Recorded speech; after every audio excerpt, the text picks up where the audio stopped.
For me, everything I did to do with the camera, to do with editing, was useful experience and stuff that paid off when I came to actually make features.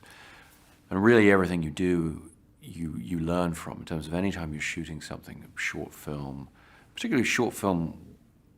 When you try to write the script for a short film, it's very difficult to write a short film. I think in some ways it's harder than for a feature to have a complete idea in just a few minutes and have a beginning, a middle, and an end, have an appropriate conclusion. So you learn a lot about narrative structure doing shorter films. But really every job I did, including corporate videos and industrial training films and things where I'd have to go to a company and throw up some lights and shoot interviews, with executives and things like that. You're always learning about your craft. You're always learning about, how to balance the pragmatic requirements, the race against time, using the equipment you've got in a short space of time to sort of get something that you can use. It's all useful experience. When you're starting out, particularly, you have to play to your strengths. You have to do something that really excites you, and whatever's different about that. And in the case of following the non-linear structure was a somewhat unusual choice. But it's those things that are the strength of the project. It's the things that you can bring to what you're doing or bring to the filmmaking craft that maybe not everybody else is doing, maybe not everybody else can do or has thought to do. That's what's going to distinguish the thing. So it might seem in some ways more difficult or seem like something that would make the project more difficult to sell when it's finished, what have you. But for me, I think the answer was definitely to try to play to my strengths and the things that I personally was passionate about. I think working in films today, it's an era where people tend to watch films more than once, even if they don't like them. You'll see it in the cinema on its first release, perhaps, and then you'll see it on, cable television, you'll watch it on an airplane or in a hotel room or something, or it winds up eventually on regular TV. And so I think my generation of filmmakers understood really there's a responsibility to try and make something that has layers, something that has more to it the second time you see it, or some different aspect to it.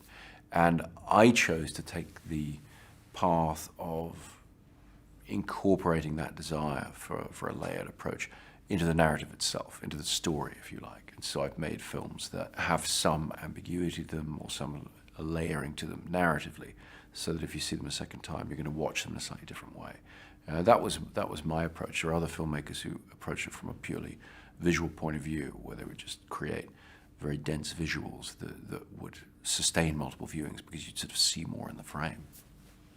Well, Memento was based on a short story that my brother was writing, and he hadn't yet written it fully, but he described the idea to me, and I thought it would make an excellent film. And I asked him if I could take the idea while he was writing his short story, whether I could take it and write a screenplay from it. And thank goodness he agreed to that and let me do that. So he went off and wrote the short story, and I think it took him almost as long as it took me to make the whole film as it did to write the short story. And it's a very brilliant story that was published in Esquire right when the film came out. And so it was an interesting collaboration because I had a lot of freedom to explore the idea that he'd given me. And then as I got into the screenplay form, then I would show it to him and talk about how I could improve it. And he was a huge help with that as well. So we had an excellent collaboration on it. It was very important for both of us, I think.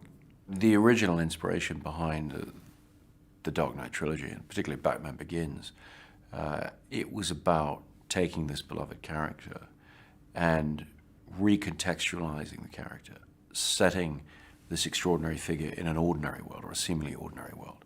And so for me, it was much more about creating a recognizably real scenario that the extraordinary figure of Batman could exist in, and addressing the origins of that, the origin story, which hadn't been told in films before, hadn't really even been addressed in the comics very specifically, actually. And so we were able to really look at that gap in pop culture and say, okay, what if we try to ground this and really explain how this might happen in a real world scenario. That was always the jumping off point for the tone of the films. And then the influences on the films were very varied. I mean, we were trying to build a world in the way that, you know, Ridley Scott had done in his films like Blade Runner, for example. We were looking at the silent era, Fritz Lang's films and so forth, trying to figure out the use of the geography of a city to express a sense of metaphor or allegory with the narrative we're creating, which is what the world of Batman and Gotham as a sort of heightened version of a regular city, you know, a kind of New York on steroids, if you like. Those were a lot of the things feeding into the way in which we approached telling those three stories, or one big story over three films. And we went into it not knowing that we would get to make three films. We approached Batman Begins very much as an isolated piece, but always with a sense that, okay, if we could, we would return to Gotham, we would try and flesh out, you know, a bigger story, because we were interested to see in our telling of Bruce Wayne's story, there was always a finite sense to what he was doing. And that's unusual in the interpretation, but our idea was that it felt that he would need to view this as a character he's created or a symbol he's created to try and inspire the people of Gotham, and that there would be an end game to that he would have an effect on the world and then be able to stop. And so we became very interested in seeing how that story would play out. One of the things that's different about my approach to music, the way I use it in my films, is I don't use temp music.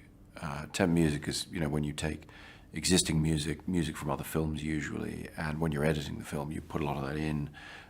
Then you get a composer on after the fact and say, this is, you know, do this but different.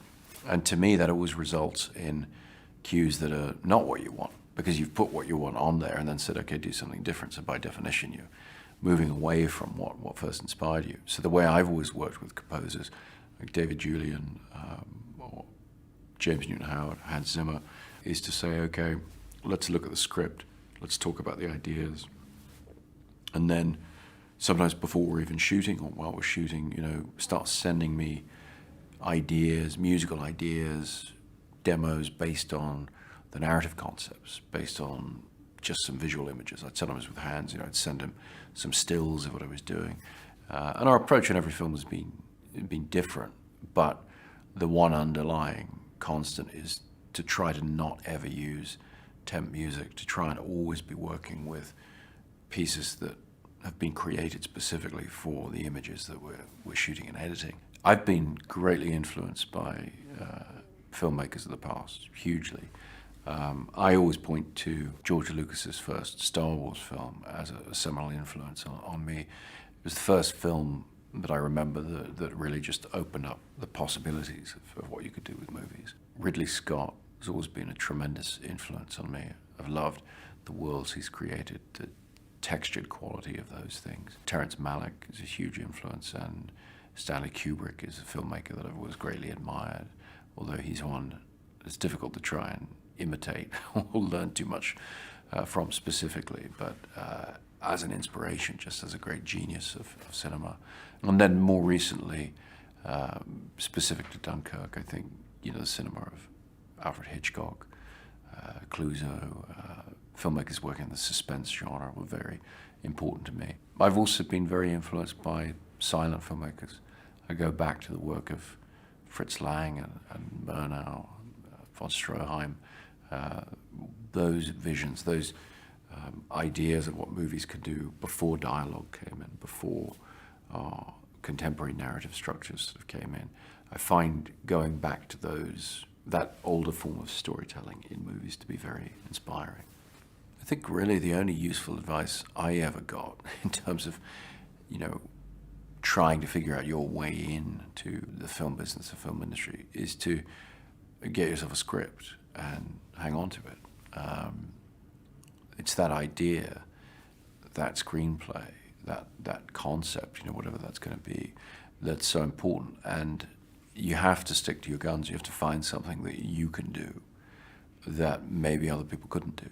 And even if that seems different or doesn't fit into people's expectations, that's what's going to distinguish it if you can do it successfully. So I think it's really about sticking to your guns and, doing something you passionately believe in rather than trying to appeal to some desire that you imagine other people have for what they want to see in a film.